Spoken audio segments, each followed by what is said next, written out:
এখন প্রশ্ন হলো যে ইরানকে কেন শর্ত মেনে যুক্তরাষ্ট্রের সঙ্গে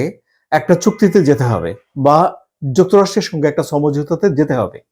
সমঝোতাতে যেতে হবে কারণ হলো যে ইরান অভ্যন্তরীণভাবে অর্থনৈতিক দুরবস্থার ভেতরে রয়েছে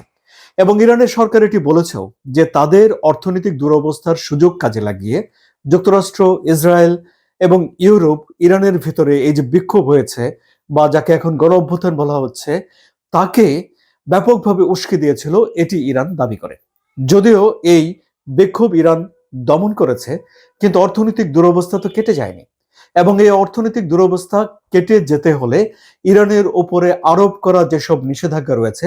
ইরান তাদের ভাষায় বলে যে অন্যায্য নিষেধাজ্ঞা আরোপ করা আছে ইরানের উপরে, সেগুলো তুলে নিতে হবে। এবং সেগুলো যদি তুলে নেয় তাহলে ইরান তার যেই তেল সম্পদ রয়েছে, প্রাকৃতিক সম্পদ রয়েছে, সেগুলো বিক্রি করে প্রচুর পরিমাণে ডলার টাকা ইনকাম করতে পারবে এবং ইরান তার দেশের যে অর্থনৈতিক সংকট যা আছে সেটিকে কাটিয়ে উঠতে পারবে।